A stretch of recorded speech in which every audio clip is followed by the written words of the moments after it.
So for clarification, for a real estate photographer on pricing strategies, I think I heard at least two. One, you were talking about adding virtual staging to packages.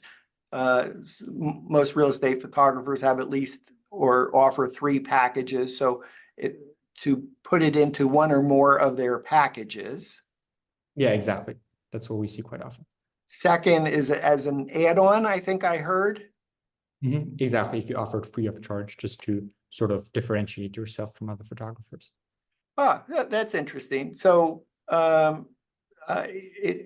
should virtual, I guess the question is, I mean, it's at some point, people used to, do people still do in-home actual physical furniture staging?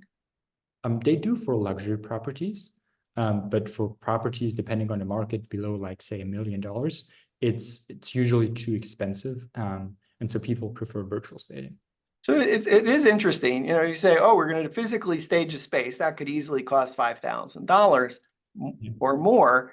And yet, how are most people looking at that space? They're looking at it online on a picture. So the virtually staged space that virtual staging AI does is that probably as beautiful as physical staging. So I'm trying to just make that like, wow, we're about to give away something that costs $5,000 or used to cost $5,000 for free. So free is actually one of the pricing strategies that you recommend for photographers to differentiate versus other photographers, because the cost is so low you can actually afford to do that. I think it depends on the market of the photographer, to be honest, Dan. For some photographers, if they're in a really competitive market, that might be a good strategy to differentiate themselves. In other markets, they might already offer virtual staging as an add-on service for, say, staging all your pictures for $200 or $300 additionally. And now they can just say, hey, we also offer some sort of new virtual staging, or they might even disclose that it's AI and say, we're going to do it for only $100 for the property. So that kind of leads to a different pricing, because I was thinking, oh, you charge per image, or maybe you charge for 5 images. And no, it's like we'll virtually stage the spaces that are appropriate to be virtually staged, and that's a package price, and that's X number of dollars. So that might be essentially the photographer making an assessment to say, oh, okay, there's a lot of clutter in this room. We can't avoid that. We should just virtually stage it. The furniture in this room is pretty sparse, or it's terribly furnished, and we should virtually stage it. Or this space is empty, and we should virtually stage it. So it's interesting, because I would say there's, some photographers, they might charge, 24. Do you want 24 images? Do you want 30 images? Do you want 50 images? And then other photographers, it's kind of like unlimited photos, but you don't really shoot unlimited photos. You shoot the number of images that are appropriate for the property. So it may be a similar strategy that you offer.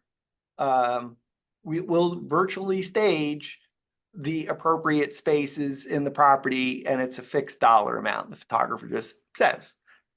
Yeah, exactly. And there's not much risk associated with it.